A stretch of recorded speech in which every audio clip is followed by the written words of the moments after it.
Retour sur le plateau de Direct Investisseur où nous recevons maintenant Antoine Quesada, coach et trader. Bonjour Antoine. Bonjour Anne-Laure. Alors vous êtes spécialiste de l'analyse technique et dans un contexte économique et politique tendu et incertain, quelles sont vos anticipations pour le CAC 40 ? Alors anticipation, c'est un bien grand mot, quand on sait à quel point les choses peuvent basculer d'un côté ou de l'autre. On est un peu dans la situation d'un gardien de but qui ne sait pas de quel côté va venir le penalty. Donc ce serait prétentieux de parler d'anticipation. En tout cas, on peut faire l'analyse comme j'ai l'habitude de le faire et qui va nous donner quelques notions en tout cas. En espérant qu'on parte du bon côté. Oui. Bon, graphiquement, donc ce fameux graphique de très long terme qui est toujours d'actualité. On voit bien que le CAC 40 en chandelier mensuel est toujours sur une tendance haussière. Il y a toujours ce fameux support qui est l'oblique baissière que nous avons ici, qui était une grosse résistance de long terme à laquelle nous sommes tous déjà bien habitués. Et ce support est toujours là, il tient toujours. Il se situe à l'heure actuelle, il n'a pas beaucoup varié, puisque sur du très long terme, il est toujours sur les 4860 points.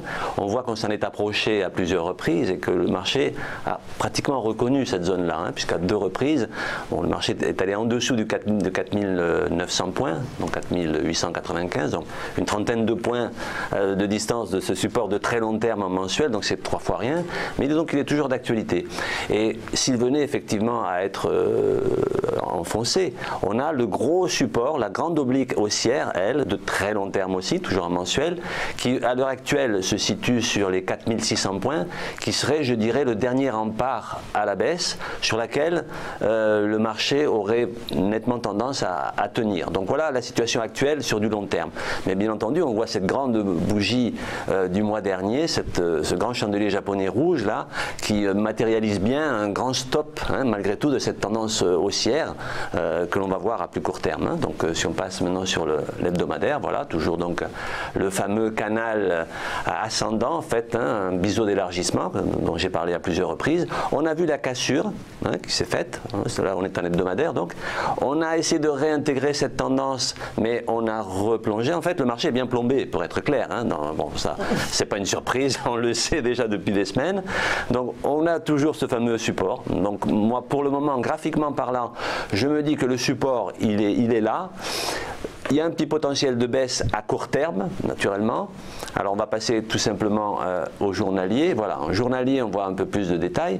Donc toujours ce fameux support qui passe par les 4860. On a fait un double appui il y a quelques jours, une semaine à peu près, sur les 4900. Ce double appui a donné lieu, comme j'ai pu déjà l'évoquer la semaine dernière, et ça se confirme, à ce qu'on appelle une divergence haussière. Alors cette divergence haussière, c'est quoi? C'est donc un segment qui monte, alors que là, il ne monte pas vraiment sous le cours, il est pratiquement horizontal, puisqu'on a les deux mêmes points bas. En revanche, les indicateurs sont descendus moins que le cours, ce qui signifie que cette baisse était un petit peu excessive par rapport à ce qu'elle aurait dû être. D'un point de vue graphique, encore une fois, vous savez que je ne parle pas de fondamental, mais simplement du comportement des investisseurs qui provoquent ces graphiques-là. Donc, potentiellement, on pouvait s'attendre à ce que le marché tente une remontée. Il l'a tenté, on est toujours. Mais évidemment, il va rencontrer, dans un premier temps, une grosse résistance, qui est toujours la ligne bleue que vous avez ici, qui passe pas très loin de la moyenne mobile 20. À l'heure actuelle, la moyenne mobile 20 passe sur les 5034 points. Et pour moi, une divergence qui est en train de se former, mais qui, à mes yeux, n'est pas validée. Il faudrait au moins franchir en clôture cette moyenne mobile 20. Les amateurs d'analyse technique et chartistes connaissent cet outil, qui est la médiane de la bande de Bollinger que vous avez ici. C'est un plafond, en fait. C'est une résistance lorsqu'on tente de la...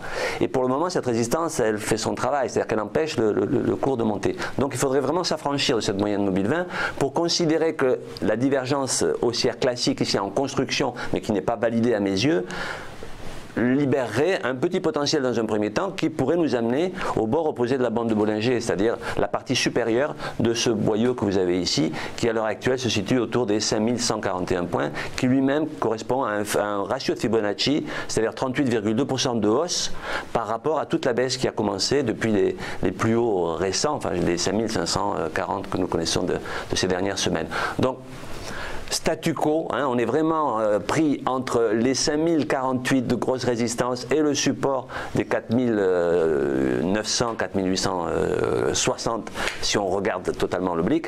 Bon, alors le G20 est là, tout peut arriver. Moi, voilà. Effectivement, si on franchit la moyenne mobile 20 et que l'on rebondit, on peut atteindre les 5141 et pourquoi pas dans les semaines qui viennent atteindre l'objectif que j'avais évoqué, qui est toujours probable, possible en tout cas, des 5220. Mais bon, encore une fois, il faudrait un facteur déclenchant. On en saura plus à la fin du week-end. Très certainement. Hein, donc voilà, statu quo. Le marché vous dit lui-même que tout est possible, qu'il ne sait pas trop. Encore une fois, le gardien de but, de quel côté va partir le ballon? Il peut partir de l'un ou de l'autre. Anticiper, c'est risqué. Bon, les gardiens de but le font parfois. Ils partent parfois du bon côté, parfois du mauvais. Donc les éléments nous disent prudence. Effectivement, on en saura plus à la fin du G20. C'est Trump qui tire le penalty, c'est ça? Il faut bien croire que c'est ça, oui. On passe au pétrole maintenant. Alors les cours ont baissé face à l'abondance de l'offre, alors que se tient la semaine prochaine la réunion de l'OPEP. Ce marché du Brent ou du WTI est technique et très volatile. Comment faut-il l'analyser selon vous? Bien, moi je l'analyse d'un point de vue technique, hein, oui, puisque les techniques, volatiles forcément, mais technique, puisque moi c'est mon seul domaine de compétence. Évidemment, j'écoute les actualité comme tout le monde. Là, je vous ai fait grâce du graphique en mensuel. Hein, là, on est carrément en hebdomadaire, et c'est l'hebdomadaire qui est le plus parlant. Qui est, en fait, pour les amateurs d'analyse technique chartiste, encore une fois, il est très très clair. Il était même très très prévisible, parce que comme je l'ai déjà dit à plusieurs reprises, c'est un cas d'école ici. On avait effectivement le pétrole qui était sur une tendance haussière, qui n'avait pas atteint les 90 $, mais qui s'est arrêté aux 87 $, sur un biseau ascendant. C'est-à-dire cette tendance, elle était malgré tout en train de s'essouffler. Je l'ai évoqué la semaine dernière avec votre confrère. Mais moi, je n'utilise pas uniquement les figures chartistes, j'utilise les figures chartistes avec des notions de divergence qui viennent renforcer la probabilité d'un mouvement. Et donc là, effectivement, il était très clair que le fameux support des 70 $ allait être très probablement cassé. Pourquoi? Bon, le fameux biseau ascendant, donc essoufflement de cette tendance haussière, une divergence baissière classique. Comme je le dis toujours, je suis très friand de divergence et j'ai passé des années à les travailler et Dieu sait qu'elles permettent une très bonne lecture lorsqu'elles sont dans un contexte bien précis, naturellement, comme toute chose. Hein. Rien n'est fiable à 100%, mais une addition d'éléments qui ont eux-mêmes une certaine probabilité viennent renforcer la probabilité. Et là, effectivement, le pétrole était assez prévisible d'un point de vue technique à identifier en termes de mouvement. Donc la cassure des 70 $ qui était très probable du fait qu'on a ici un double sommet. Donc vous avez le biseau ascendant, vous avez une divergence baissière classique, vous avez un double sommet dont on a cassé la ligne de coup. Il suffisait ensuite de retracer Fibonacci pour fixer un objectif. Alors j'avais évoqué avec vous, je crois que c'était il y a 2 semaines, cette figure donne comme objectif à 100% de potentiel à 53 $. J'avais dit je ne pense pas qu'on ira sur les 53 $. Moi j'avais fixé un objectif autour des 60 $, hein, qui correspondait ici à 50% et entre 50% et 61,8%. Et vous voyez qu'on a même enfoncé un petit peu cette zone. On est allé vers les 57, 70. Et là on se stabilise autour des 60 $. Et en plus, si on regarde d'un point de vue de plus long terme, ces 60 $ correspondent à 50% de retracement à la baisse, donc, entre les points bas des 34 $ et le point haut des 87 $. Donc si on prend l'amplitude entre les deux et qu'on prend 50% de ce mouvement, on se retrouve sur la zone des 60 $. Donc je continue à penser que cette zone-là va être très certainement solide et qu'on devrait se stabiliser autour des 60 $. Et alors se stabiliser, pour le moment c'est ce que depuis quelques jours on est en train de faire. Hein. On pourrait peut-être passer sur le graphique en journalier, voilà, on a un peu plus de détails ici. On voit donc que depuis quelques jours, cette zone des 61,8% de Fibonacci, donc autour des 60 $, le marché, alors d'un point de vue directionnel, il est encore, c'est une ligne droite, c'est une oblique baissière très, très nette, hein, c'est impressionnant même, cette façon de descendre de façon pure, mais selon moi, il est probable qu'on se stabilise, voire même qu'on le remonte ensuite un tout petit peu. Donc cette zone de 60 $ devrait être un gros support qui devrait durer. Sauf si des événements que je ne maîtrise pas fondamentaux interviennent dans ce cours. Voilà. On termine très rapidement avec le marché de l'or qui est reparti un peu à la hausse cette semaine. Oui, ouais, déjà depuis quelques semaines déjà, effectivement, ici en hebdomadaire, je vous ai fait grâce là aussi de la tendance de très long terme mensuel. Sur l'hebdomadaire, on a cette oblique sur laquelle le marché, enfin, l'once d'or a rebondi à plusieurs reprises, hein, déjà au moins 3 fois. Donc, du point de vue de la définition d'une tendance, enfin, tendance c'est un bien grand mot, c'est-à-dire que depuis quelques semaines, effectivement, on est sur un mouvement qui tend à rebondir sur cette oblique tracée ici. On va passer au journalier qui sera beaucoup plus clair. Et là, bon, plus clair tout en nous mettant une figure qui elle-même est une figure d'incertitude, d'indécision. Par excellence, le triangle, et ce triangle il est tracé déjà depuis plusieurs jours, la semaine dernière j'en parlais avec votre confrère. Ce triangle c'est quoi? C'est un marché, donc l'once d'or n'arrive pas à faire des hauts plus hauts. Hein, c'est-à-dire le dernier haut puissant, je dirais, il se situait sur les 50% de Fibonacci ici à 1241 $. On avait une ligne de coût, c'est-à-dire une ligne de résistance qui est devenue support à 1214 $. Et c'est à ce moment-là, sur la cassure de ces 1214 $ à la hausse, qu'on a commencé à se dire l'once d'or a un potentiel haussier.